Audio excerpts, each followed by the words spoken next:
Hi, everyone. Welcome back to the Casual Obsession Horror Podcast, where we're just a bunch of friends talking about horror movies. My name is Nina.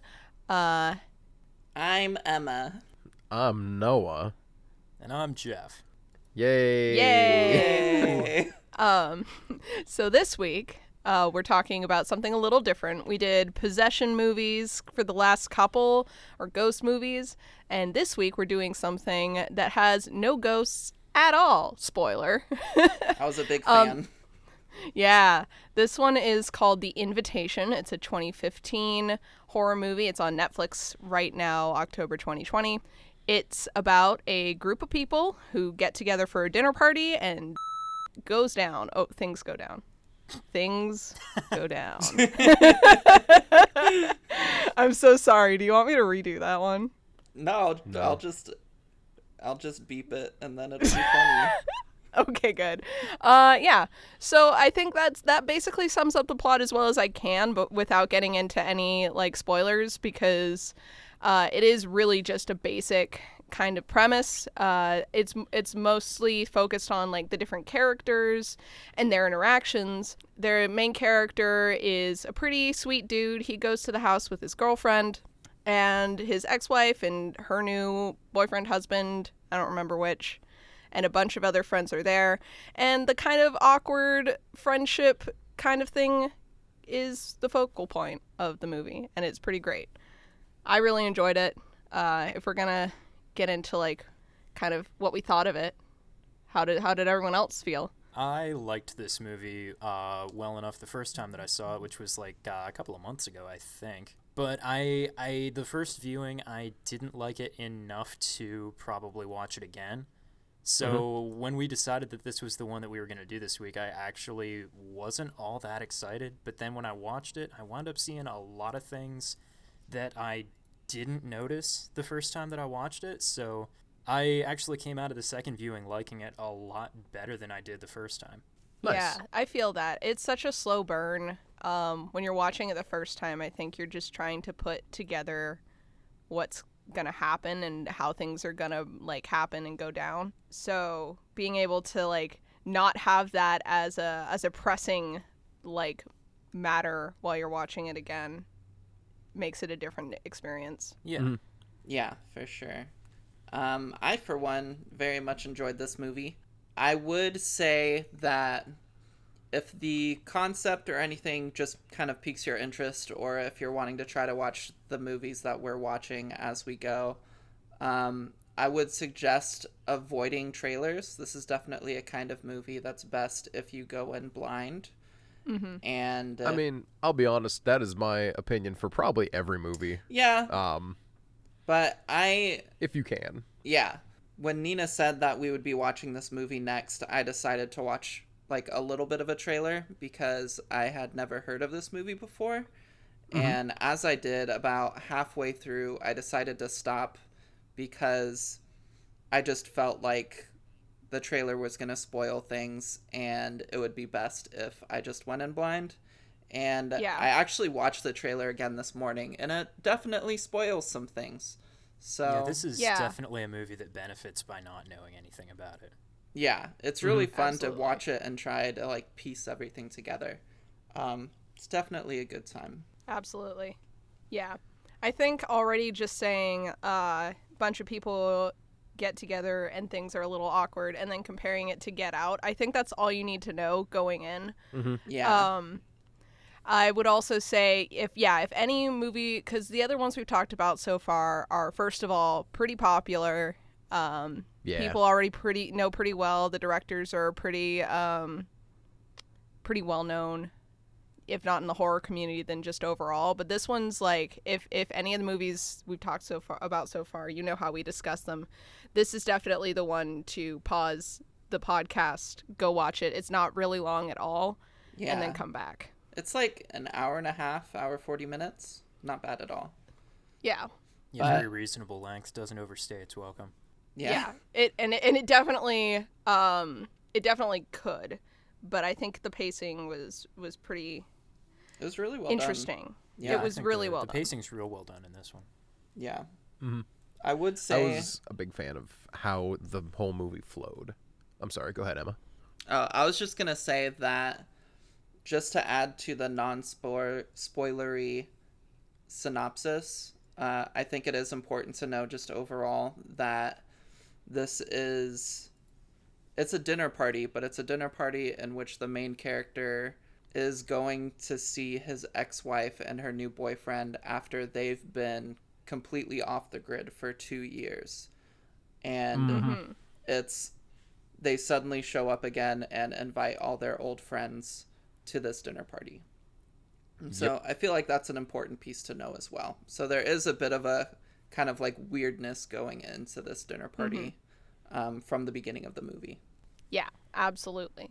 Okay, so a couple things before we get any further into like trigger warnings and stuff as well. I want to give a little background on this movie. So the director of this movie is a woman. She's super cool. Karen Kuzma. Is it Kusama? I think it's Kusama. Oh, shoot. My bad. I was thinking He missed an A. Yeah. I was thinking of a different director who is Brian Kuzma. She directed a couple things you may have heard of. Jennifer's Body is a big one. It was kind of panned when it first came out, but it's honestly, we said we weren't going to do any revenge like flicks here, but as far as revenge flicks go, kind of one of my favorites. I've been hearing about how good it is for a very long time.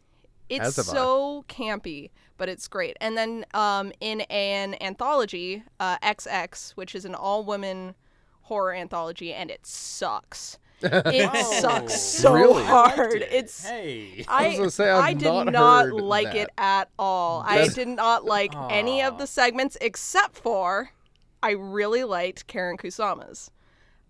It was easily my favorite out of them. See, I only thought there was one segment that wasn't real good. Which one did you not like? The Desert Rocks one.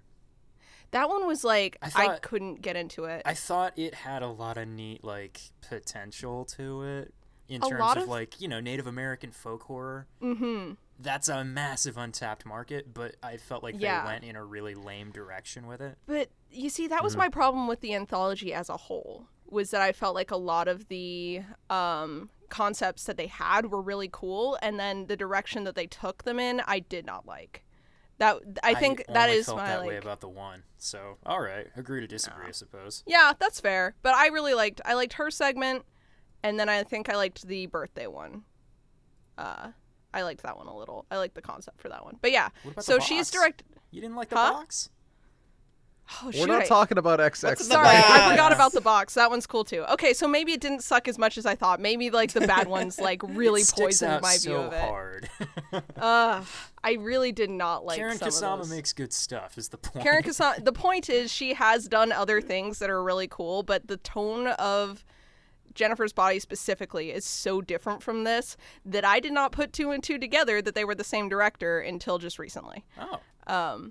So yeah, I think that's all I have to say for that. Anyone else want to say anything before we move into any triggers? I don't know. I'm trying to think of like what we can do for a spoiler-free discussion about this movie that like doesn't spoil things, because honestly, what we've already said is enough groundwork that you should come see this movie. Yeah. If you're Yeah. interested in an uncomfortable dinner party, then this is a great movie to watch. And let me invite you to Thanksgiving this year. Maybe not this year since COVID is a thing, but Yeah, that's well, not really next important. year. Good point. All right, yeah, no, basically it boils down to definitely watch this one if you're even a little interested. Are we going to give actual like number ratings before we Ooh, hit trigger yeah. warnings? I always love giving number ratings. All right. I hate giving number ratings. I'll go first since it is my recommendation. I really enjoyed this movie. I'll admit that there are flaws with it. There's some clunky writing, some plot points that are left a little vaguer than I would have liked personally. But overall, great movie. I'd give it an 8 out of 10. I'd say an 8 out of 10. Okay, way to steal my score, but whatever. Called my freaking number up just so I could double check it, and then Nina says the same one, but whatever. But yeah, no. I give it 8 stars and 1 cent. Yeah, I really enjoyed this movie. I went into it having had the whole thing spoiled for me already. I listened to a podcast about it and then watched the movie and was still very pleased with it because, you know, in the nature of what they are, podcasts are not going to tell you everything that happens. They're going to give you the best that they can, but, you know. So yeah, there were a lot of things that missed in the podcast that I got to experience for the first time live, and it was just quite pleasant. Well, but to Yeah. be clear, you tried to ruin it for yourself on purpose?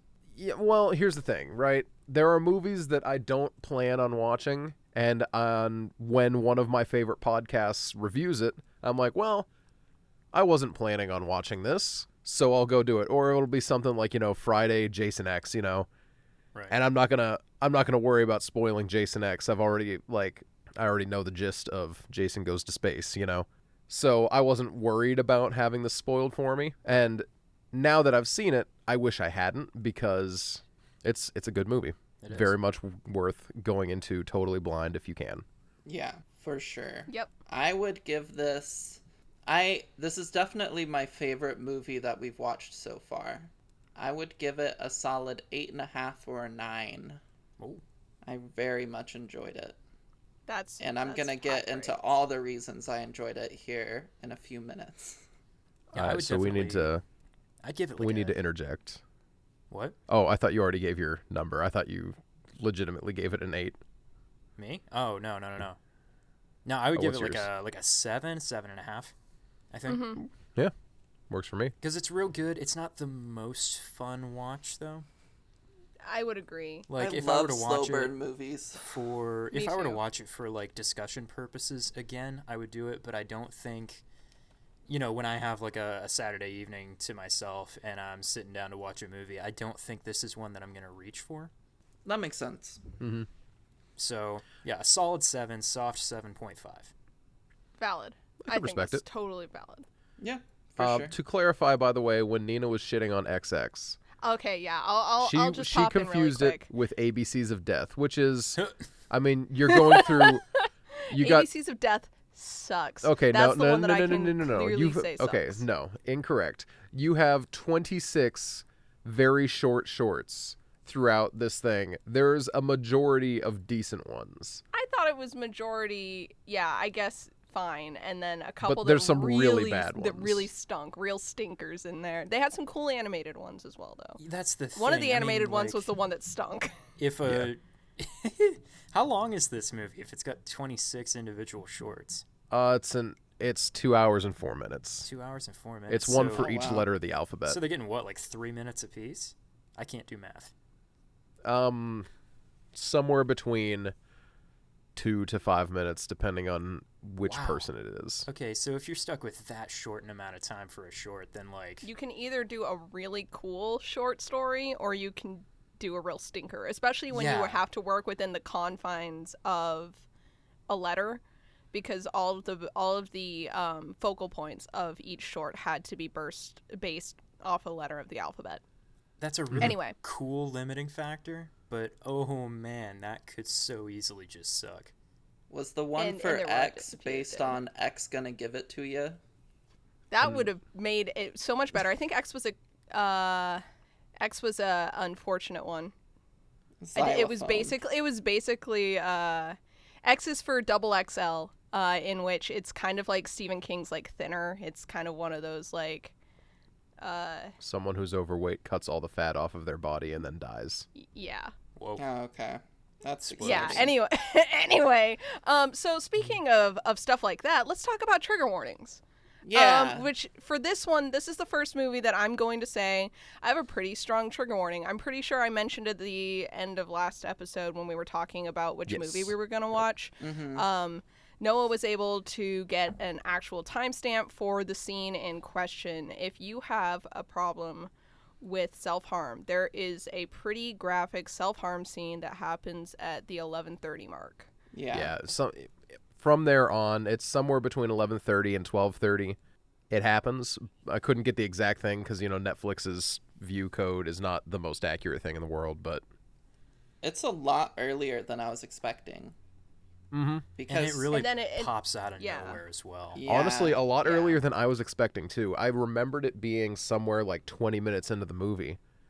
And I was doing just a quick flip back through to refresh myself before we recorded, and I'm like, shoot, that is like right there. That is right there. Yeah, So- it's real early on. Yeah. I would say that on top of that, suicide is kind of like Yeah. a trigger warning that could go with this movie, and Mhm. also, slight spoiler, cult stuff. Yeah. Yes, yeah, if cults are something that make you uncomfortable, this is not a movie for you. Yeah. I would Also, say- there is a dog who dies right at the beginning, and he's a coyote, but he's a good boy, clearly. Clearly, Yes. yeah. I forgot about that. I actually have a whole point around that. Well, Yeah, so not do I. I didn't forget about like that scene, but I forgot about adding that into the "is there a dog and trigger does warning. it die" segment. Oh, yeah, okay. yeah. He's there so briefly that it doesn't really feel like he's a presence in the narrative, but it does happen. It Yeah. does set some stuff up symbolically as It well. does. For Good sure. foreshadowing. Okay, so let's get Emma's scary rating before we actually get into this spoiler discussion because I am itching to. Yeah, so Emma's scare rating. It's the time for the segment that you all know and love. Yay. Yeah. We all know it. When it comes all down love to it. horror, I've always been most freaked out by like ghosts and demon stuff, but Mhm.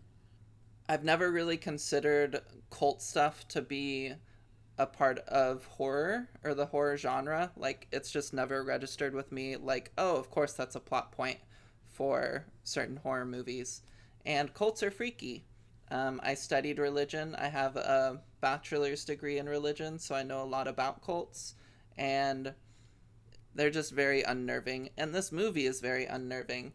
I did jump once, so it tied for the number of jumps record for all these movies, which is one time. And yeah, and so for that reason, I think I'm gonna have to give this one a solid 10 out of 10. I respect it. I That's respect a good it. rating. Very scary. Yeah, 10 out of Very, 10. very scary movie. 10 out of 10. Scariest movie you've ever seen. Scary, definitely scariest movie I've ever seen. Actually, like, not ironically, the scariest movie I've ever seen, and you guys are gonna laugh and make fun of me, but it's probably Cabin in the Woods. Really? No, that's super great. But Emma, you've seen Hereditary. I wasn't We aren't even- scared by Hereditary. The Cabin in the Really? Woods isn't even scary. It's a comedy. Hereditary made me real uncomfortable. We need That- to talk about Cabin in the Woods as soon as possible. That and Tucker. That one needs to be a back-to-back with Tucker and Dale versus Evil. I Yeah. personally think. Yeah, I do for love sure. Tucker and Dale versus Evil. Great movie. Anyway,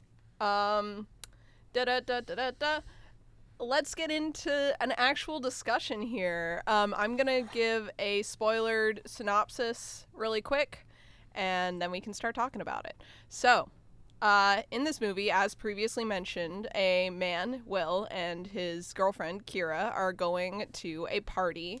They've been invited by Will's ex-wife and her new significant other, who have been gone for, 2 years? 2 Yep, years. 2 yeah. years. 2 years, and this is the first time that a lot of their friends are hearing from them again. They want to kind of reconnect, is what everyone's kind of been told.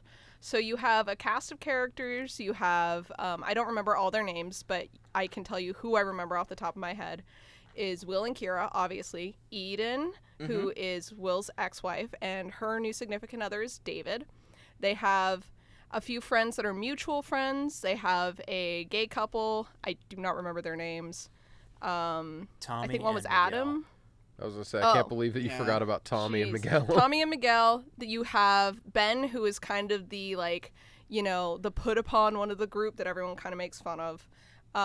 You have Claire and Sadie, and then you have someone that Eden brought into the group. Eden and David brought into the group from when they were gone, whose name is Pruitt, who no one really knows. And Oh, don't forget about Sadie. Sadie was I one of said those Sadie. people as well. Was Sadie one of those? Yeah. Yeah. Sadie was weird.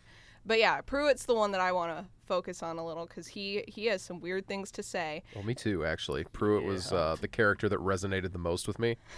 Oh, Please As don't just say that. A very no, I think hands down Pruitt is the scariest person in this movie. Agreed. oh, I can agree. That's Yeah. what you meant. From, okay, yeah. like, I thought you meant you before- like related to him somehow. I was gonna like, say, oh, Me uh, and Pruitt, I'm just no saying, way. me and Pruitt are don't like the think same so, person. I was gonna be like, killed. Nina, I'm are you a little, worried yeah, that you're I need to marrying get Pruitt? out.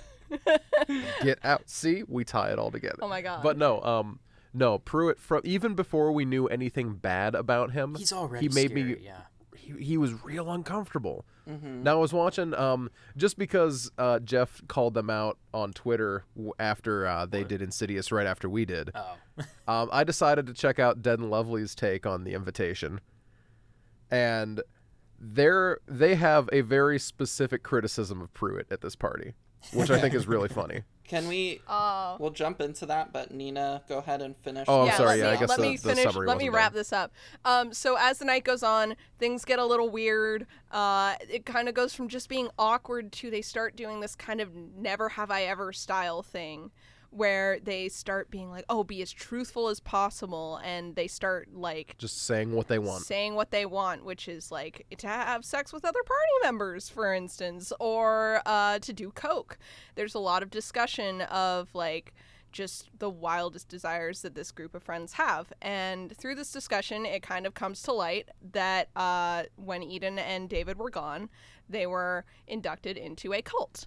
And they show a video of the founder of this cult, and he shows a video of a woman dying, which puts everyone off, and things kind of Will immediately wants to leave, but he is talked into staying, and they go up to dinner, and in that last dinner scene, everything kind of goes absolutely off the rails. Mm-hmm. I don't even want to go into that, like it just like saying it like straight, because I want to like have that part of the discussion. But people end up dying because the whole point of this cult is that like death together is really important. So they think that they're helping all of their friends by killing them. Super fun. Well, Welcome to hell. I think it's go. important to note that this cult is based around people who have lost like others and who are grieving, and that they don't need to hold on to this grief, and that they will be reunited with their loved ones in the afterlife, and that like it's okay to like not let this grief weigh you down in life. Like many cults, it's preying on very vulnerable people. Yeah. And so their whole thing is that like, okay, on this like special night, we're gonna kill ourselves and we're gonna kill our loved ones so that we can all be in the afterlife together, sort of deal. Yeah. Yeah. I want to get the anti-capitalist stuff out of the way right off the bat, because believe There's it or not, there is. anti-capitalist stuff. Cool. Well, there's anti. I saw a ton of anti-religious stuff in here, but Anti-religious stuff for sure. That's a little more obvious. But I think to me what stood out the first time that Noah and I watched it, I mentioned this right away. The fact that it is set in this rich area where everyone's kind of clinging onto material possessions and clinging to It's the Hollywood Hills. the Hollywood Hills, which is where everyone perceives themselves as the most important thing, and what they want is the most important thing. They don't take into account other people's desires is a big thing. I feel like that area of America is one of the only places that this cult's like motivation and grasp would work as well as it did, is with this group of people. Because at the end of the movie, you see that this is in the hills a widespread thing. One of the things that this group does before they start killing is they light this red lantern and they set it outside where it can be seen. And the end shot of the movie, our survivors walk out onto the back patio and they can see that all the rest of the hills are like covered in these red lanterns.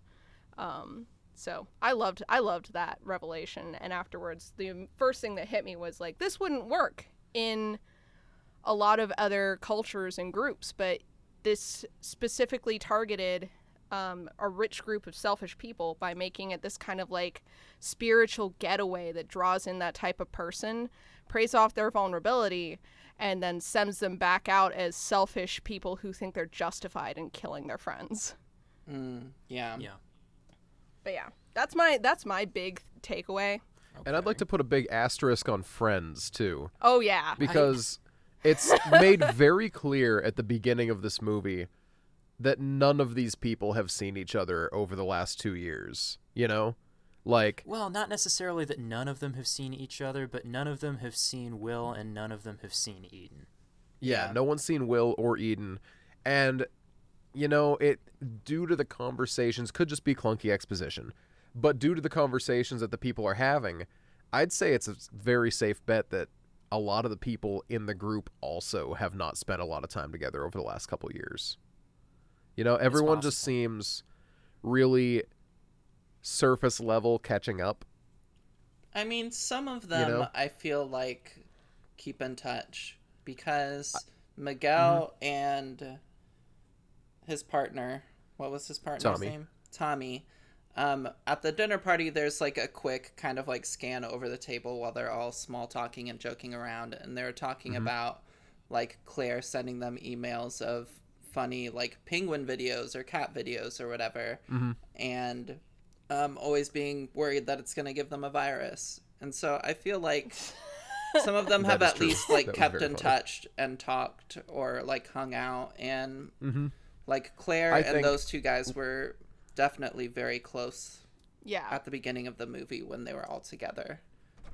Yeah, seems that- I think Tommy and Miguel hang out with Claire and probably also Chow. Choi. Yeah, But Troy. Choi? Jeez. My bad. His is one of the names I didn't write down because, you know, he only appears for 5 seconds in the movie. He's not there much, yeah. No.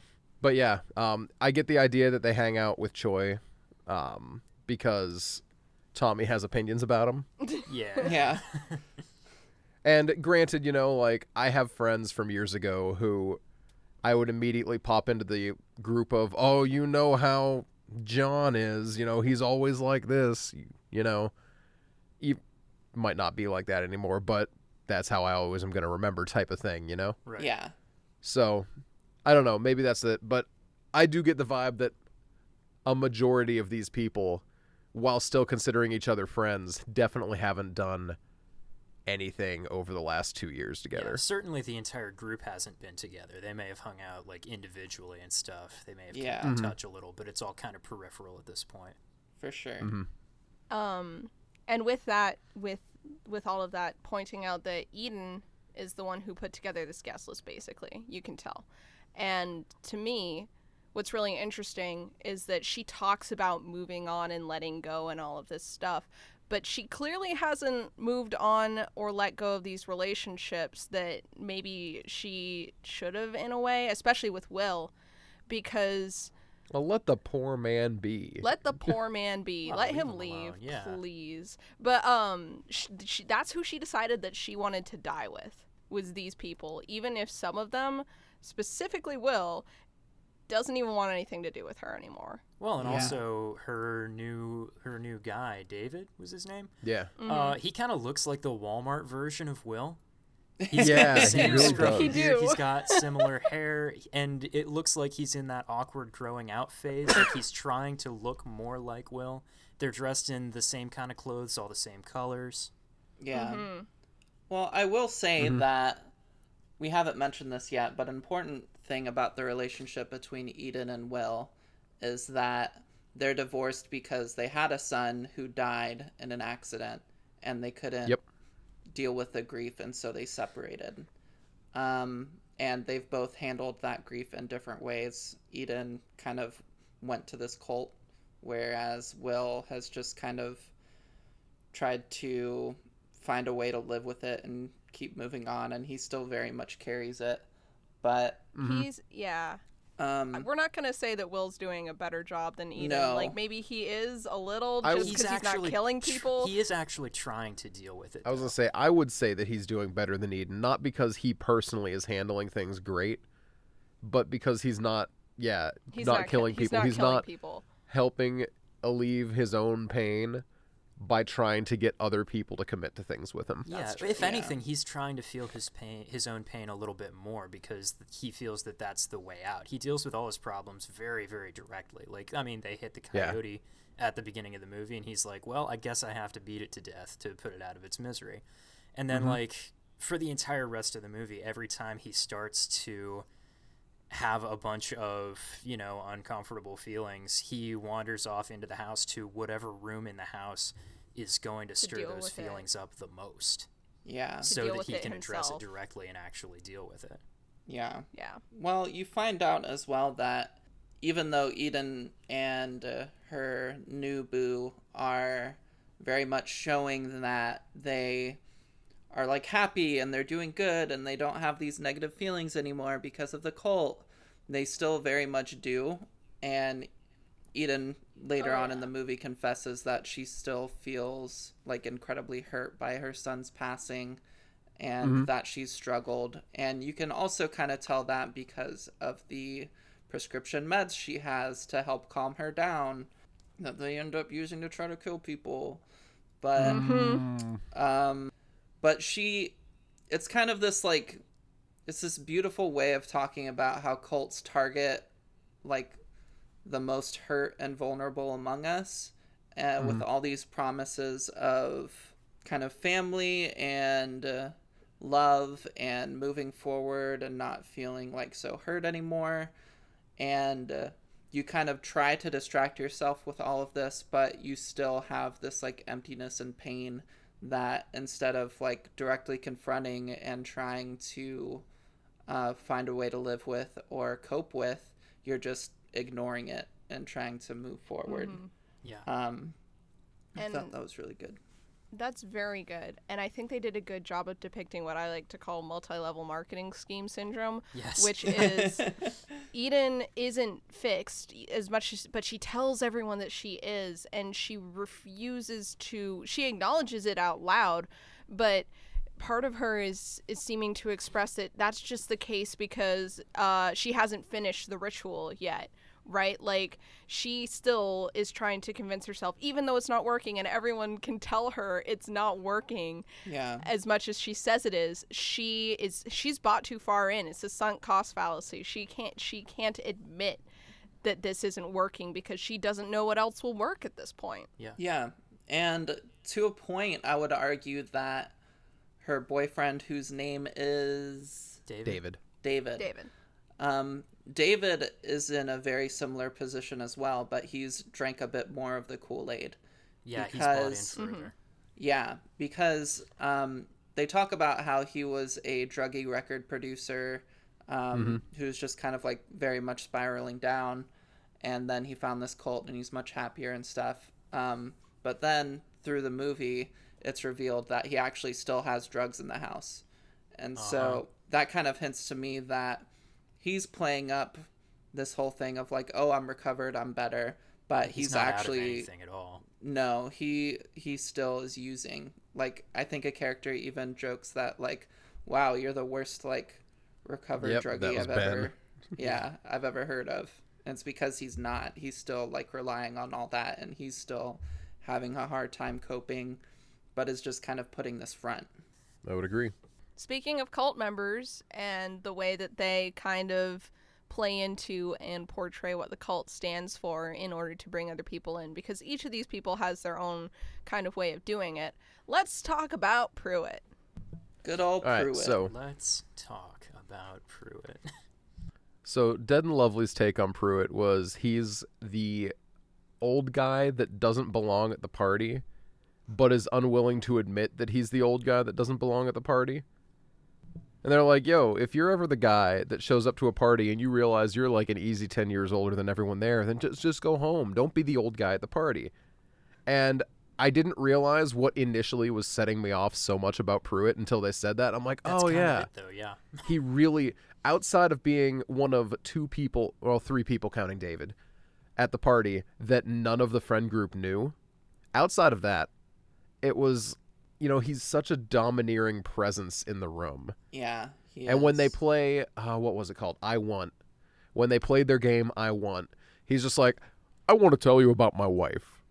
And then he stands up and starts telling them about how in a drunken fit he punched his wife and killed her. And it's just, the question before it was like, Eden kissed Ben and Gina did coke. And then I don't remember what Sadie did, but it was something really sexual. She said something uncomfortable. She Yeah, she said something uncomfortable. Loved all of them so much. And then she kissed Gina full on the mouth. Yeah. And Gina There it was was. like, I have to do some cocaine. But then we get Pruitt, who's like, well, this is getting out of my comfort zone. And he immediately brings the entire thing down with his, I would like to tell you about my dead wife. Yeah. And I just, at that moment, you realize, like, oh, this guy's been giving me off vibes all night. And now I know why. He beat his wife To Yeah. and death. killed her. Yeah. Pruitt. Accident or not, Yeah. Pruitt was very unnerving. And to me, he felt like he was kind of like an enforcer for the cult that was sent to this party. Just to make sure everything went smoothly. Yeah. I kind of get the impression that he's overseen this sort of thing before. Yeah. And Yeah, this is not his first rodeo. like when the poisoning of the wine doesn't go well because Will kind of like slaps it out of everybody's hands when he figures out what's going on. David, boyfriend, Yeah. David takes a gun and starts shooting people, and Pruitt eventually kind of like steps forward trying to calm him down, and he takes the gun from from David, and then kind of goes on a hunting spree, killing people very calmly. Whereas David was like very much freaked out, and definitely it affected him that he shot these people. Yeah. And so that's kind of what gave me that vibe that the cult probably had like higher ups that were sent to all of these parties just to ensure that things went smoothly and that nobody like backed out or like Yeah. got scared. Right. So I 'Cause think Pruitt was also the one to hunt down what's-her-face when she went back to her car. Yeah. Claire, which like that freaked me out personally. That's like obviously like Pruitt was giving off bad vibes beforehand, but like when there's a guy at a party that is 10 years older than everyone else And then and he follows he, somebody out.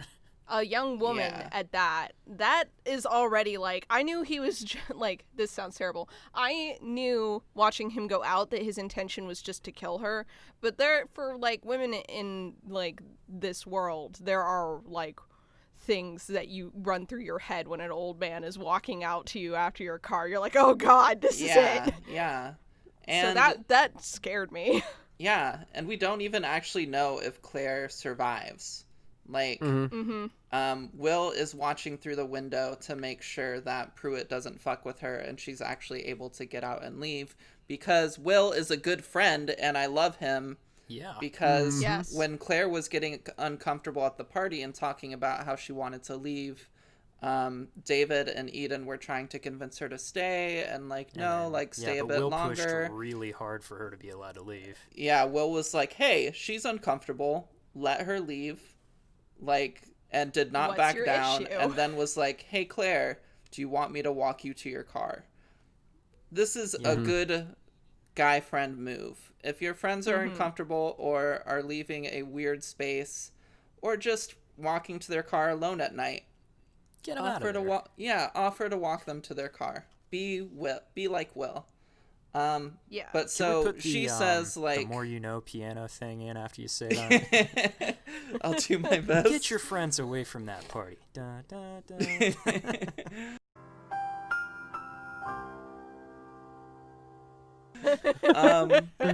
So Claire says like, no, it's fine. Like my car is literally 40 feet away. And then Pruitt's like, oh, like I parked behind your car. I'm going to have to go move it. So Will respects that she's like, nah, I got it. I'm fine. But he's like at the window watching to make sure everything is fine. And she backs up and kind of like pulls ahead a little bit. And then Pruitt's like, oh, hey, wait. And then runs up to her car to like talk to her about something or something. And then David shows up and is like, oh, hey, Will, come look at this thing. Yeah, and it's because of that, because David stops him from continuing to look, that makes me think Pruitt definitely killed her. at that Yeah, point. Actually, that's- there is a deleted scene that shows her dying. Oh, really? She's confirmed dead. Fuck, that's tragic. The entire time I was like, man, Claire was a smart one. She got away. And then, damn, that's sad. And yeah, so outside of that being like horrifically sad and wow, Claire didn't deserve that. No. There is a moment at the before all this happens where you do get a kind of a clue that there are overseers as well. I don't know if you guys remember, but someone came up and they were like, "Hello, how are you doing tonight?" Oh, yeah, and they came, David says, knocked on the like, they're door. looking for a party. Yeah. It was people who came up and it's like, "Oh yeah, they're just looking for a party, haha," and really awkwardly kind of tried to brush off what happened. Yeah. But I mean, think about it, right? Like, who's going door to door looking for a party? Obviously, in the middle of the hills. obviously there were a Anywhere lot of even. parties happening, but like, They were that's- checking in to make sure that everything was ready. Yeah. That's really cool. I didn't remember that I or put two and two together. I actually was- noticed it happening when I watched it the other day, and I was kind of like, I wonder why that never comes back. Yeah. I'm pretty sure because there's just a bunch of parties in the hills. I'm gonna guess that maybe that was a Pruitt type character Yeah. who was just like, "Hey, you got your Pruitt here? Okay, cool. I'm gonna head out," because Pruitt showed up late. You Yeah, know, like you guys got all your poison, you're ready to go. I'm glad you said that because I remembered that part and I've been trying to like figure out how it fit into the larger narrative. Yeah. And I had kind of settled on maybe it was like some teenagers that saw all these parties were happening and were trying to kind of like jump in on one of them and like but still, that doesn't quite fit in with the rest Yeah. of the movie. Still, and Yeah. you Yeah. start to wonder. It's like, what is this weird like hanging moment that doesn't make sense? because Yeah. everything else works together really well. Apart from, and I understand why it's there, but it still bothers me. The self-harm scene, I get why it's there. It's to establish that Eden does not deal with grief well. This probably will come up again a lot during horror movie discussion.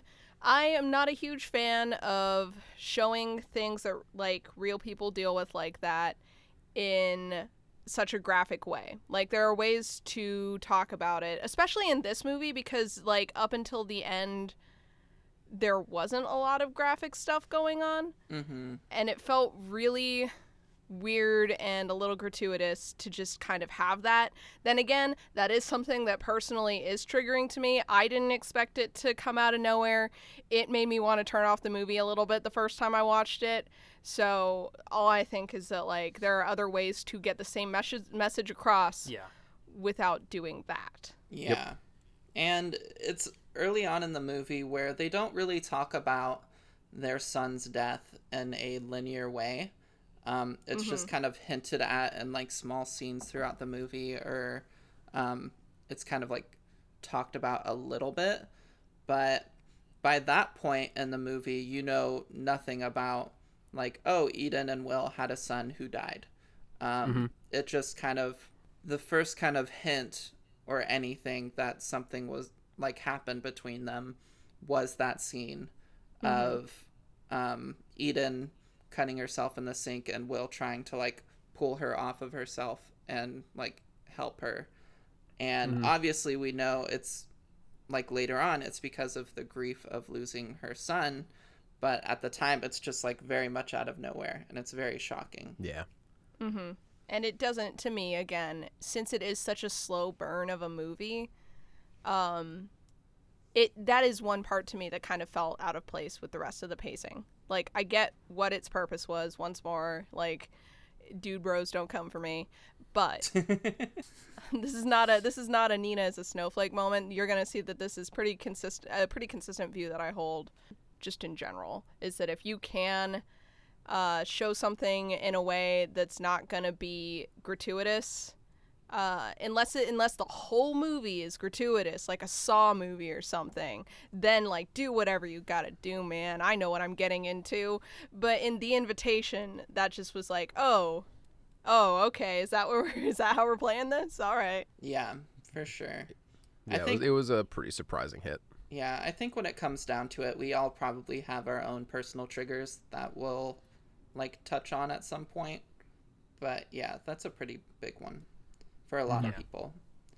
If you don't mind me shifting the conversation one way a little bit, Let's it. do Please it. do. one of the most interesting things to me about this movie that I really enjoyed was the lighting. Ooh, yeah. The Because lighting is pretty neat, most of it, yeah. yeah, Will is your point of view character. Nothing happens in the movie that doesn't happen around Will, whether he be directly involved or he's within sight or like hearing that He's always the notices. focal moment where he'll walk in and you'll maybe hear a conversation clearer than he should be able to. Yeah, But it is because he walked right in and you'll see him standing there like, hey guys, why are you talking about me, kind of thing. yes. And so because he's our focal character, the lighting is adjusted to be kind of based on his mood in a way. So when it's looking back on like his life with Eden and their son, it has this kind of warm bluish hue, but there's also this kind of dark filter over it to show that like it's bittersweet or like something dark happens or he's having a hard time kind of remembering those things. Yeah, When like a lot he's- of the colors drained out of it. Yeah, and the same thing with when he's driving to the house with his girlfriend. Yeah. It's like very, very dark, sullen, and there's like a blue, cold light kind of that pervades the camera. And then walking into the house and inside the house and everything, it's this very like, it's this orange color to the house and to all the scenes in there. But there's this darkness over it as well, where the orange is supposed to be kind of like this welcoming and inviting color, but it's also like darkened because he's very like nervous and suspicious of it. And there's actually, I don't know this for sure, I might be talking out of my ass, but when Will kind of has a freak out moment where he's suspicious of everything, and he actually does end up calling it out and then finds out that he was actually wrong to call that thing out. And so he goes outside to get some air, and his girlfriend Kira comes and talks to him, and Will talks a bit about his son's death and how he's just kind of been waiting to die since that happened, and he doesn't know how to live with that. And after that, the camera kind of shows Will and Kira sitting next to each other, and in the background you have the house and this glass wall where the dinner party is. And in that moment, the orange isn't as dark. And so that just gave me a sign of like, okay, maybe he's feeling a little bit more open to the idea of this cult right now. But then like he goes back in and starts seeing like more suspicious stuff, and then like it gets dark again. And so I thought the lighting was like a really cool choice, and I thought it really fit the narrative of the movie very well. Yeah, I definitely agree. Yeah, I didn't notice any of that, but I definitely see it now, yeah. You just mentioned the scene where Will mentions that he's like been waiting to die since that event. And to me that's really interesting because when we get to the end scene and hell goes loose, he's not acting like someone who's given up. Yeah, You he's know? fighting to stay alive. Yeah. And And it's to part keep of it's everyone else alive. exactly to protect other people. And there's like a lot of stuff when you feel guilt for someone else's death, like that's something that we hear from him.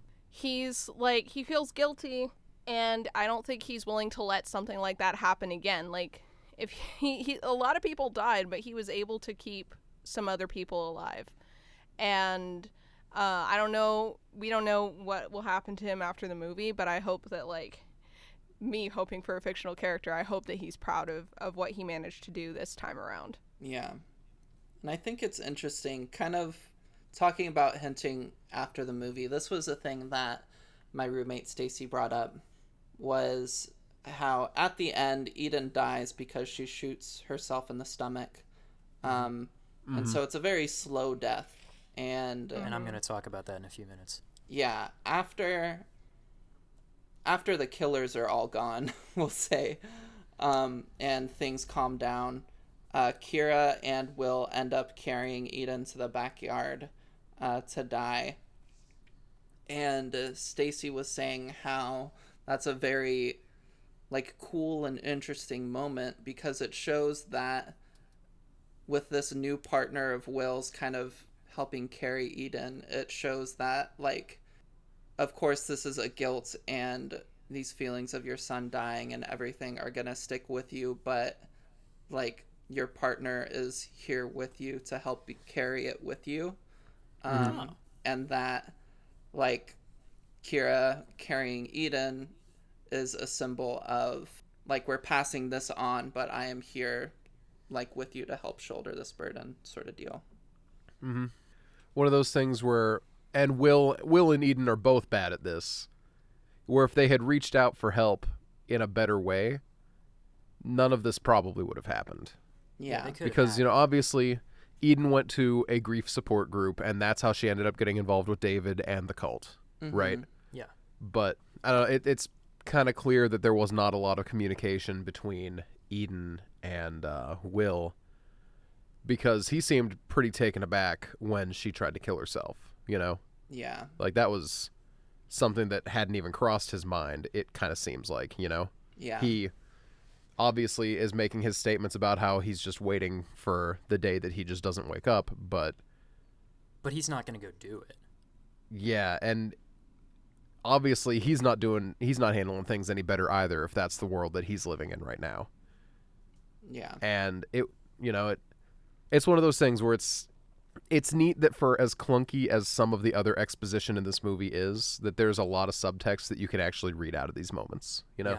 Mm-hmm. So something that I sort of noticed but has mostly occurred to me just as we've been having this discussion is that the biggest conflict in the movie is kind of about Will and Eden not knowing what their purpose is.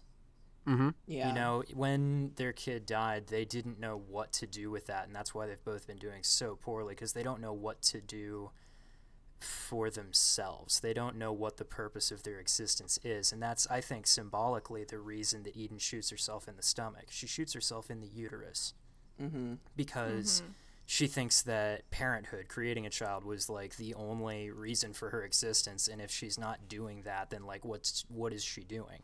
That's why she's so miserable, because she doesn't know what the purpose of her existence is. And that's why Will is so miserable as well. But, like Nina pointed out, despite him saying that he's been waiting to die, he doesn't act like he wants to die, because at the end of the movie, him fighting for everyone's lives like that is him realizing that he still does have a purpose in life, and that's to help others with similar issues to his.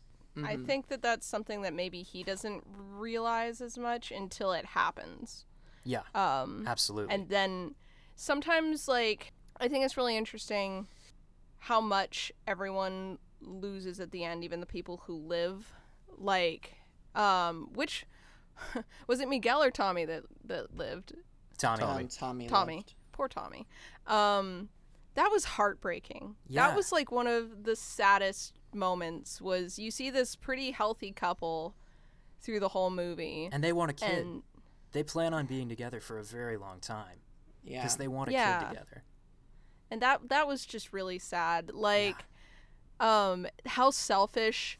I think that's really interesting, that like the selfishness of Eden and how she wants to go out and what she wants when she dies is preventing, like, actively prevented another couple from living out and took something away from them. Yeah. Like, I will never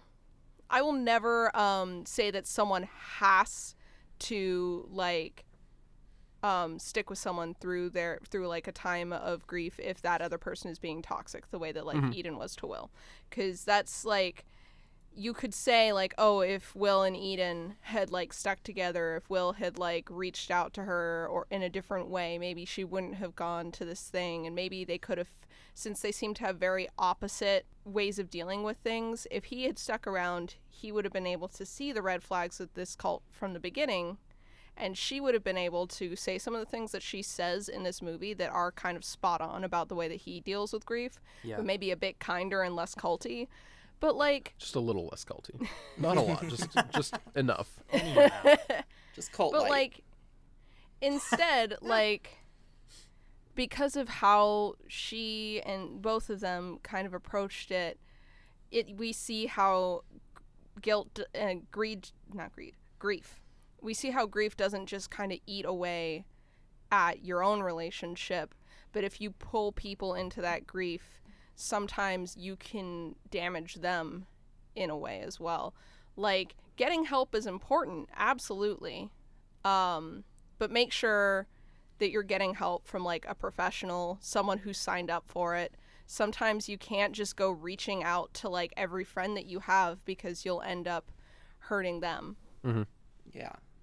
For Yeah, sure. that was a tirade, but that's kind of how I felt about like, this is not to say that the way that Will handled it, which was to kind of stick with himself, is the right Big way to pulling handle back, things. yeah. That's not how you should necessarily handle things either. It might have less collateral damage in the immediate, but like, by withdrawing, you do hurt people and you hurt relationships as well. It's just grief is a complicated thing, and I really liked how this movie addressed so many sides of it. Yeah. I just thought it was really cool. Yeah. Also, if you're struggling and grieving, therapy is great. You should talk to a therapist. Mm-hmm. Yeah. That's what they're there for, in fact. Yep. Nothing bad about going and talking to a therapist. Yep. Now, not to pull us out of serious conversation and inject what might be less serious feeling, but something that really bugged me throughout this whole movie is it's really unclear on how the kid died. And before we recorded, we all agreed that it really does seem like it was an accident at the party.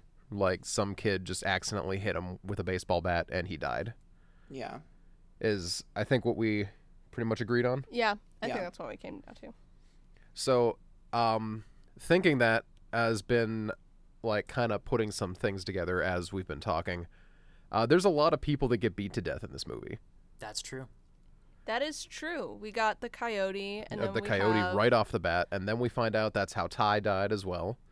And then Kira kills Pruitt by beating him with a fire poker. Yeah. No, she hits him with like a ceramic thing, doesn't she?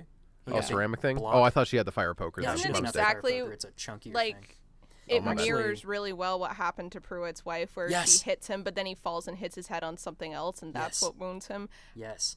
And that's the same thing that happens when Will hits Sadie as well. He's not trying to do anything. She's attacking him. Oh, and he right, just Sadie. shoves her, and she hits her head on the corner of that, like, credenza or whatever that is. Yeah.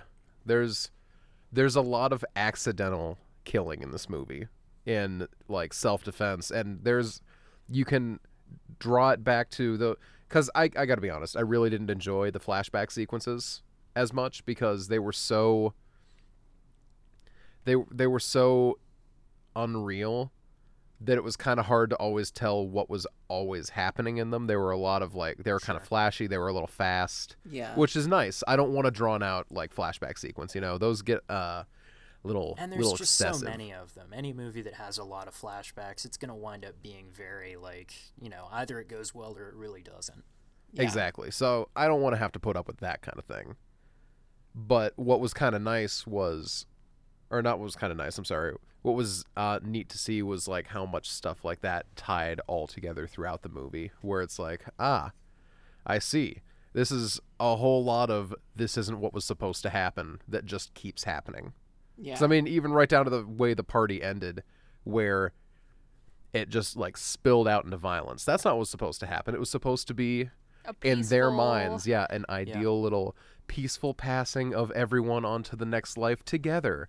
All these friends who really weren't that tight with you, and then you're like, but now you will die with me and we'll all be friends in the afterlife. And it's like, everything comes together in a really neat way Yeah. I And love with that. a lot of parallels throughout the movie. Yeah. like the whole group poisoning thing is like really foreshadowed in did you guys catch this when David shows the video and it ends with the video of that woman dying surrounded by members of the cult, and the video ends and he says that's what it's about. Mm-hmm. It's about Yeah, dying he's just like, "That's surrounded what by it's your about." friends. Yeah. It's like, yeah. uh-oh. He puts it right there. He Yeah. does. And honestly, who was Claire still around at that point, or was Claire already gone? I think she was already gone. She was still there. She at that left point. after the video. Yeah, I think the Okay. video was what tipped There her was, off. good there was on the video Claire. and I the would have game, left and before. then she left after the game. Okay, cool. Yeah. My timeline got a little wonky in the middle there. Yeah, so good on Claire for being like, yo, this is weird, I'm out. That video Smart one, would have really. been more than enough for me to be like, all right, this party's real uncomfortable. I'm sorry, this is really socially awkward since I'm going to be dipping in the middle of this party of all of us close friends, but yo, But you've I'm made gone. it very strange. Yeah. Yeah, no, if someone showed me something like that, Well, I mean, I'm number out. one, somebody invites you over for a dinner party and they start showing you promotional materials for the cult that they joined. Sorry, I'm out. Yeah, for Yeah. real. I'm not sticking around Like, for I'm not. that. I'm like, You okay, show By the me way, Jeff- promotional materials for your cult and it includes a friggin' snuff film. I'm definitely out. yeah, Yeah. Exactly. on I mean, now. anything like that, where it would be like, "Hey Jeff, would you like to come over for dinner with your wife this weekend? We have a lot of great things that are going to be happening. By the way, have you heard of Young Living? This is the same thing, but in a death cult. Yeah. Pretty much, yeah. I wanted to mention when we were talking about like the whole this is not the way things are supposed to go. What I really love is when it pulls out to the rest of the hills and you just hear like nothing went the way it was supposed to go. Yeah. Everyone is like there are dogs barking, there are gunshots, there are sirens. It's like Yeah. The end of the movie is what bumped it down for me from like an 8.5 or a 9 to an 8, actually, because Really? you get that. and it's not for the reason you think. It's not for the reason you think. You Is get it for that the reason that I think? huge. It might be. You get that huge shot of the hillside. All these red lanterns, really great scene, right? Yeah. And you hear nothing but sirens and helicopters, and you see no sirens and helicopters. There should be That's flashing what I was gonna lights say, yeah. everywhere. Yeah, we should and that be would seeing have a lot of red and blue there, but exactly that would have tied the whole thing together. A helicopter that didn't a helicopter fly over them and spotlight did. them? Question mark. Yeah. There is a So where's the helicopter, other? Yeah, where's the other helicopter, or where is that hot helicopter spotlighting yards?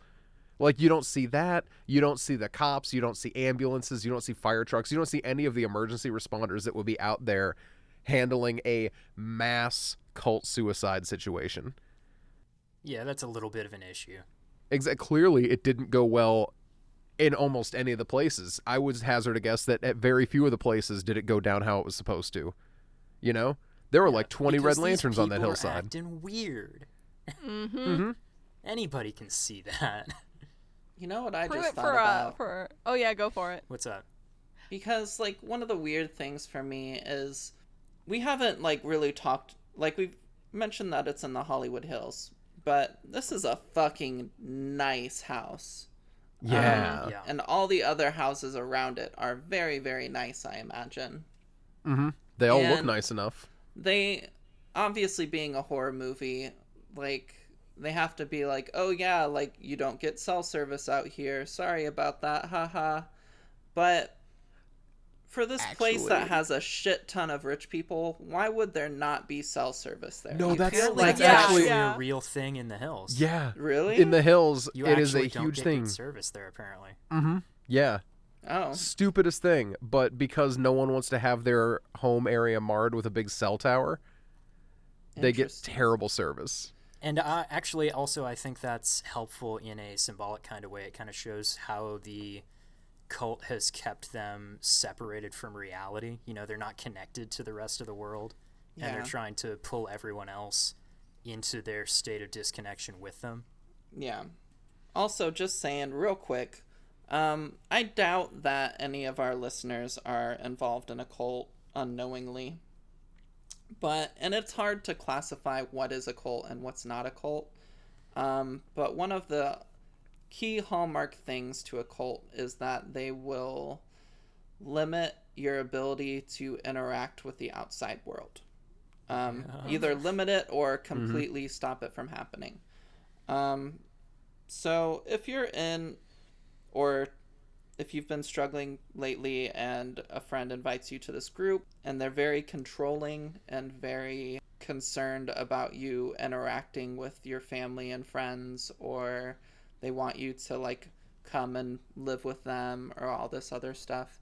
They're constantly telling you that your friends and family don't understand what you're going through, but Yeah. the people that you've just met understand perfectly. Yeah. Yeah. Stop Constantly that. policing Get some what's help. good for you and what's not, basically. Yeah. Some red flags should start popping up. And if you're in that situation and you don't know how to get out or anything, a good first step is reaching out to those who you know care about you and love you. Like, hopefully your family members, or you have some friends that can come and like get you from wherever you're at, let you stay with them until you're recuperated, like all those sorts of things.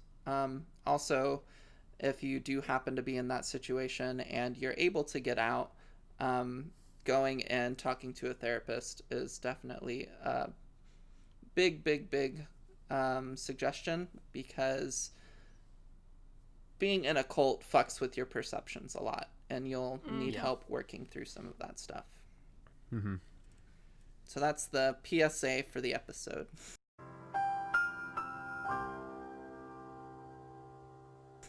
Yeah. Yeah. And real quick, while we're on the subject of the way that the cult is portrayed, I just want to say real quick, whoever it is that wrote this script absolutely killed it in writing all the cult people's lines, because man, these people talk like actual like hyper religious and also cult people. Like it's just it all sounded way too familiar to me personally.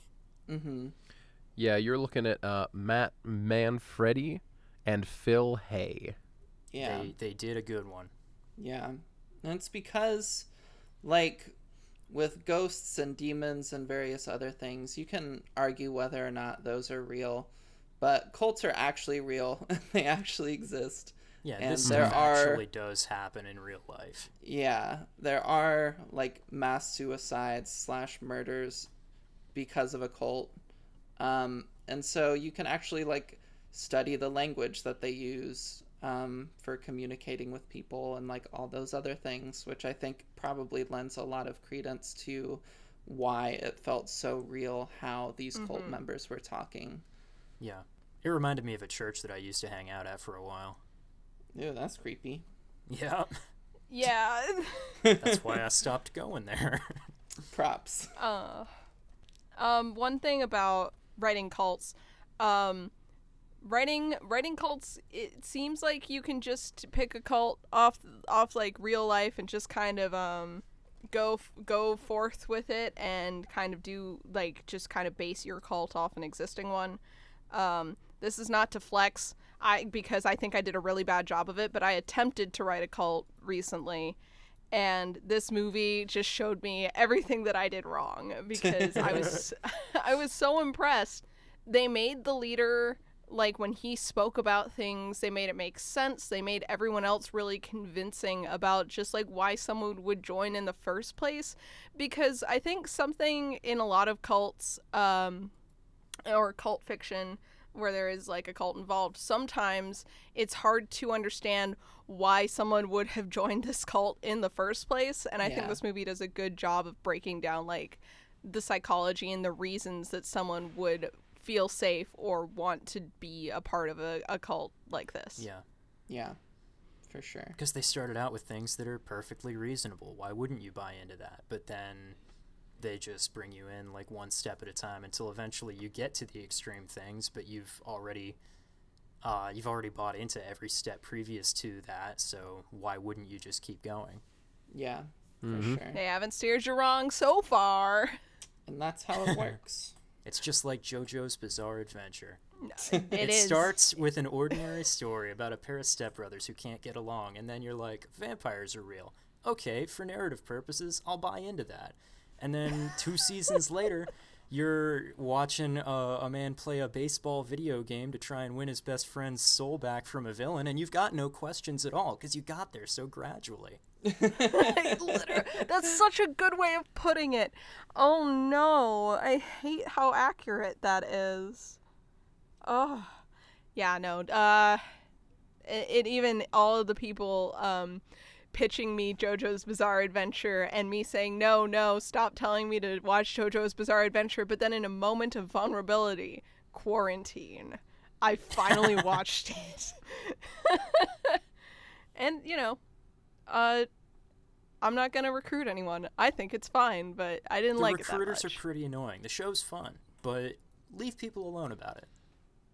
Can we put the piano thing in again there? No.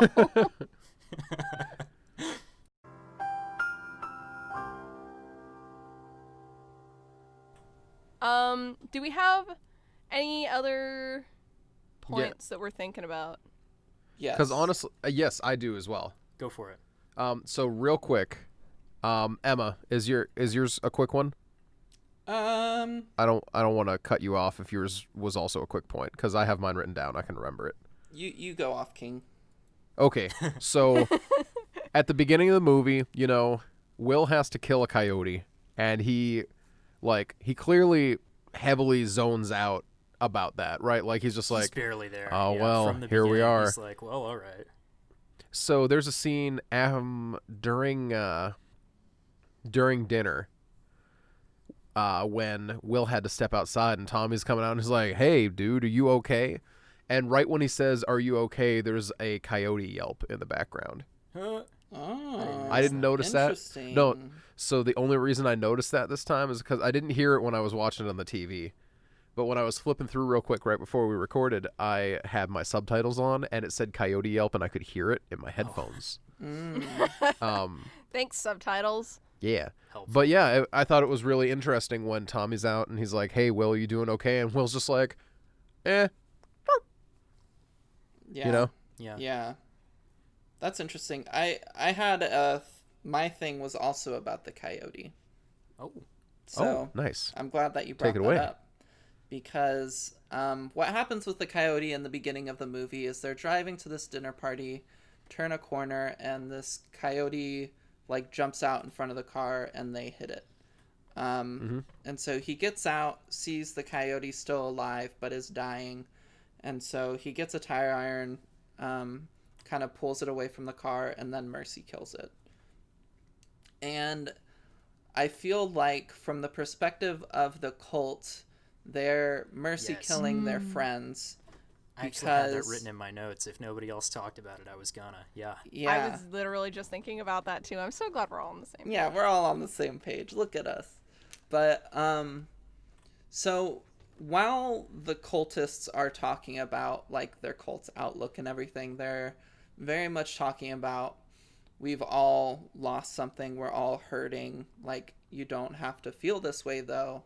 And they're really putting emphasis on the we're hurt, we're broken, you're hurt, you're broken, to really try to reel them into this ideology that kind of being reunited with those that you've lost is the reforming of you as a whole. And this whole kind of act that they're doing is lending itself to this whole idea of mercy killing, of they're rationalizing it as we're killing our friends, yes, but we're doing it so that they can be happier and that they can be reunited and whole again. And so it's this whole idea of mercy killing, but then as Will is going through the house after shit's gone off and people are starting to die, we mentioned that he pushed Sadie off of him when he started slapping wine out of everybody's hands. because it was poison, Sadie kind of attacked him and was like, you're ruining everything, and he pushed her off of him. She hit like a table or something and was bleeding heavily from her head. And so she actually is able to get up and chase them down a little bit with a knife after that. But when they are going through the house again, they find her on the couch, and she's very slowly dying, and they can tell he's got a tire iron and could mercy kill her, but he doesn't. Oh. And it's just kind of this evolution. I mean, I don't know for sure, like reading into it, what that scene means and the mentality of Will, but for me, it's kind of this evolution from the cult's mindset and this progression past kind of the guilt and ideologies of the cult. I don't know. It's hard to say. Yeah. But I just thought it was very, very interesting. Yeah, I would agree. Just kind of neat.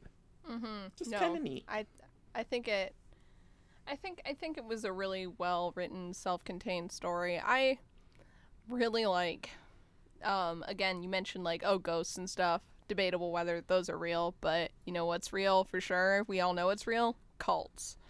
And I like I like horror movies where the thing that is attacking you could very well be real, because not only is it a little scarier, but it also, if it's well done, it can teach you a little bit about the subject matter, which I think this movie definitely does. Yeah. And I think it does a good job of keeping everything pretty neat and tight with the writing, apart from, again, I feel like early on, especially with Ben and Eden in that scene in the kitchen where they're like talking and yelling at each other briefly, and then they go back to normal.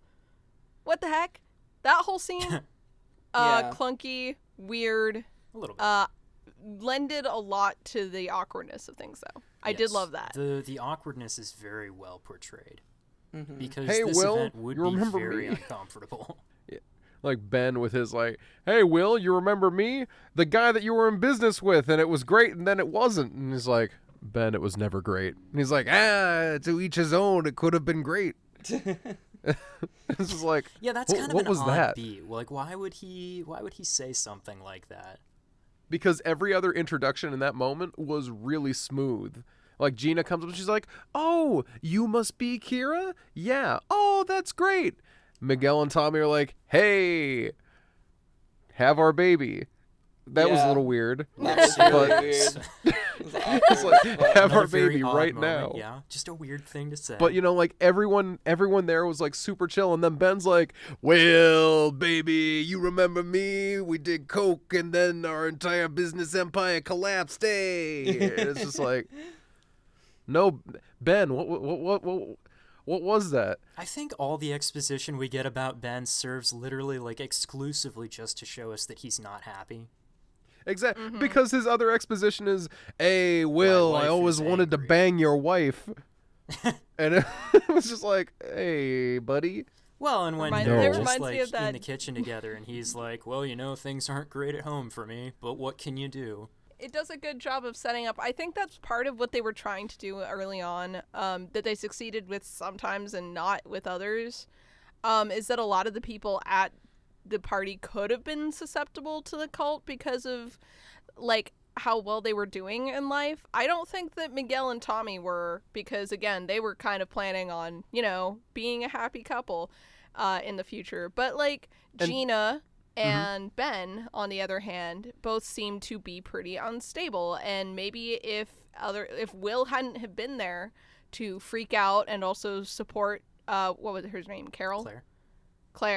Claire when she wanted to leave, and if he hadn't freaked out and said that he wanted to leave, maybe like Ben and Gina would have been a little more susceptible to everything that happened. Yeah. Oh, especially Ben. You kidding me? I was gonna say especially Gina, because she was the only one to actually, you know, drink the wine. Yeah. Yeah, I mean, Yeah. Gina drank the wine, but Ben was 100% down with the what do you want to do game.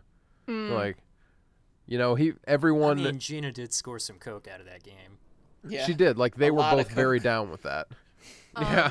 And that's really interesting to me, going back to what I said earlier about the selfishness thing, is the what do you want game and kind of supporting everyone to do whatever wild thing they wanted to do kind of set the cult members up to think that they were justified in doing what they wanted to do, which was kill everyone. It's like, if we can all just kind of do whatever crazy thing makes us happy, and we're in a group of people who accepts every crazy thing, then that's the perfect environment to do something like a mass, like a group suicide like that. Yeah. I also liked how this is another thing with like cults or groups with weird ideologies, is you can kind of dismiss them as weird or commonplace or like whatever. Like there are a few moments in the movie, especially as the cultists were introducing that they were part of the Invitation, because that's what the cult is called. Like a few people were like, oh yeah, like my boss is into the Invitation, and like it's just this like weird kooky thing. And then it's like these small little comments, and then at the end, as they're kind of in the backyard looking over the Hollywood Hills and you're seeing all these other like red lights, you're like, oh yeah, like all of these Right. other people Lots of were people are also doing involved this. in this, and they're doing their own thing tonight too. And it's It's just really like- crazy. I think Not that's... only does that make the cult seem less dangerous because more innocuous people are, it gives more credence to the cult while also making it more dangerous. Yeah. I think that's also where the more generalized religious criticism comes in. Because it's sort of like, well, you know, how bad can, as an example, Christianity, how bad can it possibly be? Lots of people are doing it, right? But then you look back on, like, you know, the Crusades, any number of other wars that have been fought over religious differences between countries, and most of those weren't even like, you know, Christianity versus other religions. Half of them have been Christianity versus other flavors of Christianity, and they're fighting over a theological nuance, and so many people have died when they could have just agreed to disagree. Yeah, no, exactly. It's one of those things that I think, I don't know, I just think this movie did a great job of each line, no matter how small, like kind of fleshed out the cult or the characters in a big way, Yeah, everything has something to it. Yeah. except for like one or two things. But then it's just like, well, we're having conversations about Coke here. What can we really do? Yeah. Well, but then there's like, I've got so many little things written down in my notes, like when Will and Eden are in the kitchen together and he's like, bars on the windows, huh? What's up with that? And she says, I was alone here for a while, you know. But she wasn't. She met David when she and Will were still together. There was no point where she was ever anywhere alone. So that tells us that something's off, because she's lying about why she has bars on the windows. Yeah. Did any of you catch the moment where the fact that they had the poison wine was like big revealed? No. So all throughout the movie, David's making a big deal out of, hey, Oh, we about got his- this oh, his expensive wine. We may as well enjoy it now. Am I right? And everyone's like, yeah, let's enjoy the expensive wine. And he's pouring straight from the bottle all night long until the end, when everyone gets their glass poured out of a decanter. Ooh. Now that I can't take full credit for, I read that in the trivia section of IMDb. That's Interesting. But really as soon as I interesting, saw that, I flipped back through and I'm like, oh shoot, they did. That's really cool. So, yeah. I I'm love that attention to curious. detail. So, let's get into some Bible study. Oh boy. When Jesus Big turns book the noise. water into wine at the wedding, Yeah. it's commented of like, oh, why did you save like the best wine for like later in the night? Because typically you get drunk on the good stuff, and then as the night progresses, you Get cheaper and you cheaper get wine. cheaper, Why cheaper waste the good wine stuff? because Doesn't people matter. don't notice. I'm curious if, like, or not even curious, but I think it's pretty clear that they used this expensive wine at the beginning to get them like more and more drunk, and more and more comfortable, and then as the night progressed, they kind of pull out this cheaper wine with the poison and whatever. Yeah. But yeah. They Yeah. are kind of pushing drinks on everyone for most of the movie as well, yeah. Yeah. Yeah, that's really interesting. Like, that makes a lot of sense. I kind of feel like, in general, the concept of this movie came about from the writers just kind of sitting down and being like, well, I don't know, what's the weirdest thing that could happen if you, like, you know, you go to a dinner party and it turns bad? What do you think is the worst thing that could happen? It's a multi-level marketing scheme. No, wait, it's a cult. No, wait, it's a suicide cult. You know, it kind of feels like just dinner party gone bad was the concept that they worked with. And then they just picked all of the things that could make it as uncomfortable as possible. You know? Yeah. I Yeah. would agree with that if it weren't so, if everything didn't play into itself Yeah, so if the well. purpose weren't so blatant. Yeah.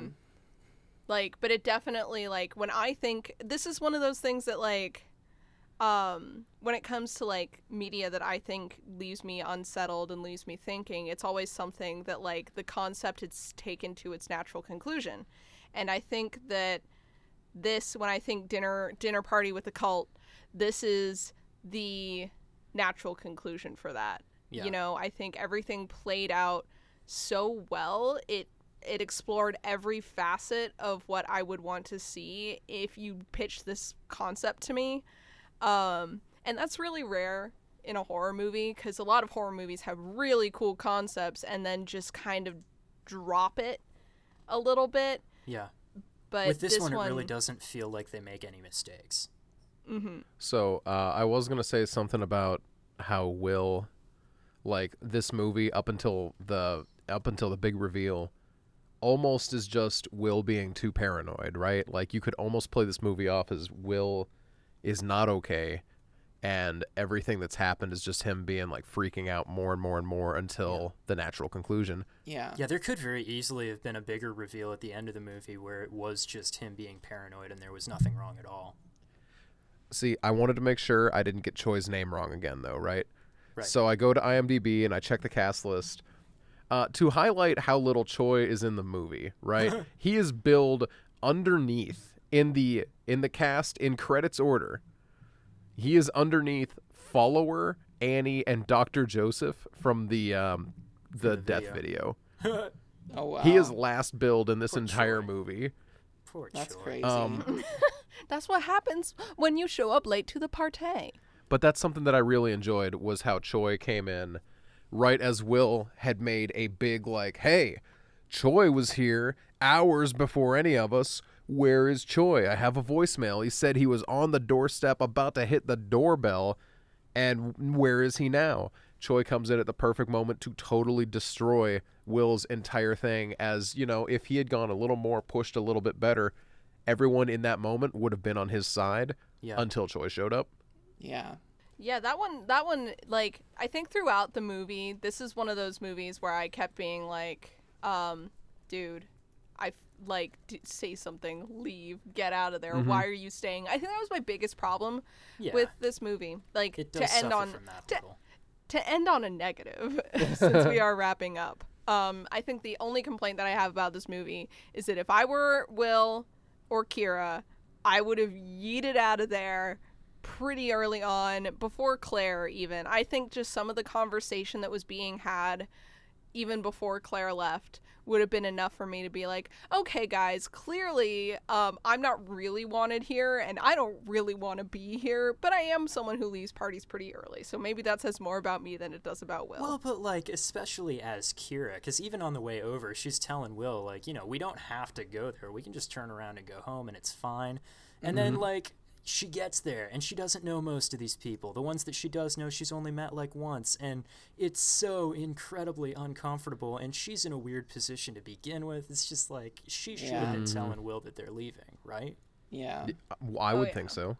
In Will's case, I kind of get him not doing anything, though, because of how frustrated he is. I think there's a lot of points in the movie where there are several pretty clear indications that he's just having a very prolonged anxiety attack for the entire movie. Yeah. Yeah. Also, I So- think it's at some point he doesn't want to leave the people he does like Yeah. because he feels like something is off enough that people are maybe dying, and Yeah. that instinct, I think it's, at some point that instinct kicks in and he's like, okay, if I leave, someone else is gonna die. Mm-hmm. Yeah. Yeah, Well, maybe. or just, the next person who wants to leave, like Claire, they're not going to let her. You know? Yeah. Somebody needs to say, just let him leave. Yeah. I think at the same time, throughout the night, different people are coming to talk to him, and they're like, hey, we understand, like, you're having a hard time with this. It's okay. Just try to lighten up, like, enjoy the party. So I think there is a level of guilt of, like, all my friends are here, and, like, this is hard for me, but I just need to, like, try to stick it out and try to, like, have a good time. I should give it a shot. I should Yep. give it a shot, yeah. And I think that plays into his characterization as someone who bottles his feelings, and someone who blames himself consistently for things, is that he's probably, the reason that he doesn't even bring things up until later is he probably is convinced that it is just him. You Yeah. know? Yeah. So that makes sense to me. Wrapping Anyway, up? that's Wait, I think that's I have about- one question Oh! that I thought of. Okay. Do it. And this may not come to anything, but cool. I don't notice music very much. It's not something my mind is wired to, but Jeff and Noah and Nina, you're all music heads, and you've talked about the soundtrack of the past couple movies we've reviewed. And so I'm curious to hear if you guys had any particular thoughts on this movie's soundtrack. I wasn't a fan. It existed. There was nothing. I have no issues with it, and I think that this speaks a lot for this movie versus like the other ones that we've talked about, where we're actually kind of getting really nitpicky with this one. Whereas Poltergeist, I at least had big issues that I was able to like point at. Here we're getting into like nitty gritty, and I do enjoy that. I think that this is just a good movie. Yeah. But Yeah. soundtrack wise though, no, it wasn't great. It wasn't bad, but it wasn't It was great though. serviceable. I There think were a it lot of served moments where it was really good, but then, like, in the flashbacks, I felt like the tone of the music that played in all of the flashbacks was just really distracting from where the rest of the movie was going. Yeah. So I wasn't a fan of that. Yeah. That's All in fair. all, still fine. I would call it a really like middling horror soundtrack. It's pretty much it's an expected one, you know? Okay, Yeah. that makes sense. It's what you get. I did think the music during the one slow-mo shot of their shoes as they went upstairs for the dinner scene, I thought that music was good. And if they would have kept that a little bit more, it would have been cool. But on the other hand, it would have made it too obvious to us as the viewers that there was something incredibly wrong. Yeah. Yeah. Well, they thought that music was good too because that's what they play over the menu sequence on the DVD over and over Ooh. again. Yeah, it's that music with the foots on the stairs. The foots, and you know then what I mean? and then the feast like scene. Yeah. which was like- Did you guys watch this on DVD rather than on Netflix? I did, yeah. Fancy. Yeah. Oh we- wait, no, we tried to. We tried to, and it turns out that our Blu-ray player, which we just got, hi, we're getting married in a week, and so we just got a Blu-ray player off of our registry to replace it, but our audio does, the dialogue track does not work. Yeah, on the it was player. really weird. Oh. You'd get like background voices sometimes, you'd get music, and you'd get sound effects. So it was one of those things where it was like, well, is this what it's like? Is it just really Or is quiet? it broken? Devil's Candy opens up with like the subtitles being like ghostly whispers or something, and I'm like, is the sound just too quiet? I don't hear any whispers. And then there's big loud guitar riff, and you see someone trying to talk over it, and it's like, Is this? Well, are we just is not this- hearing maybe it we because can't the hear them. guitar's so loud? and or- then she pulls the plug on the guitar, and we still couldn't hear it. I'm like, cool, the Blu-ray player's broken. Okay, yeah, that's Nice. whack. But So yeah, no. Yeah, I think that basically is it. Yeah. So Yeah. let's play ourselves out. I'll go first. My name is Nina. You can find me online at Nina Wolverina or on my horror specific Twitter that I forgot to pitch last episode, which is House Usher Rises on Twitter, where I post a lot of horror stuff. I retweet a lot of spooky art, and yeah. You can find me on my horror Twitter at Bubbadabad, Bubbadabad. I post that type of stuff year round. I also post other things because it's also my main Twitter. I was gonna say, wait, that's your normal Twitter, no? Shush, don't tell anyone, Emma. It's a secret. My name's Emma. You can find me at MJade2017 on Twitter. I won't spell that out this time to make fun of Noah. Thanks. You can also... I'm the one behind the podcast Twitter, and we keep forgetting to plug that. And so that is at Casual Horror Pod on Twitter. And so follow that to see my ramblings about the various horror movies and announcements of the episodes and such. I think we have a very good podcast Twitter. Personally, I like the little tidbits that Emma puts up about, recording, or the fact that she's procrastinating on watching a movie. All very good. Yeah. So yeah, definitely follow that if you want updates. If you want to know what movie that we're watching next, totally follow it.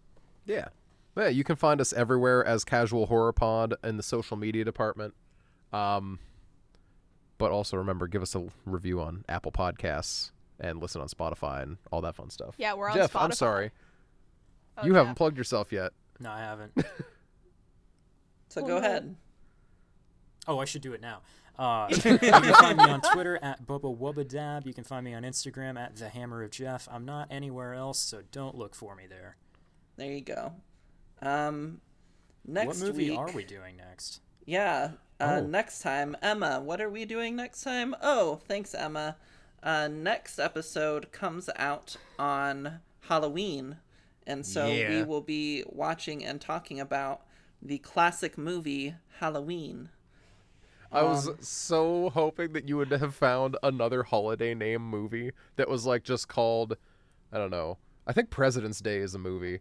That didn't surprise me. And I was like crossing my fingers, but yeah, it's Halloween, the original Halloween, So we're not 1978. watching Thanksgiving? Unfortunately not. No. Is that unfortunate? You know what? No, it's not. So yeah, no, for Halloween, we're watching a Halloween movie. We're doing a special trio of episodes to cover like the big three of slashers. So I'm very excited about it personally. As someone who doesn't really like slashers, I am excited to get into this and prove myself wrong. As Yeah. someone Yeah. who hasn't seen any of the Halloween movies yet, but loves Friday the 13th and is pretty ambivalent toward Nightmare on Elm Street, I'm extremely excited. I'm really And, excited because I started playing Dead by Daylight recently. And Ooh. so I get to learn more about some of these killers that kill me on the game. Nice. Yeah. So yeah, keep your eyes open. We're doing Halloween, Nightmare on Elm Street, Friday the 13th. No. We're doing Halloween, then Friday the 13th, then Nightmare on Elm Street. The No, order's because I'm. important. The order is important. Are Because Jeff and I swapping order? Yeah, that Well, was we what talked- we yeah, said. we talked yeah. about We're that. swapping Because order that because it way, comes out. the I'm Friday not. the I'm not 13th stupid. I episode remember. comes out on Friday the 13th. I Yeah. remember. we'll I'm be not stupid. releasing that episode a day early for the meme. Yes, Yay. we're doing it for the meme. I'm really excited about this. I'm also really excited because that means everything's planned out until I'm next again. So I have a little while to think of what I want to do. I'm excited. This is going to be fun. Yeah. Spoiler alert: Nina's gonna fall in love with Friday the 13th so much that she's gonna pick part 2. I was actually, As we I'm all should. already crossing my fingers that Crimson Peak's going to hit Netflix again sometime in the next couple months. Ooh. That'd be cool. Hey. Okay. Yeah. Well, with Thanks that, for listening. that's everything. So, bye. Bye. Bye.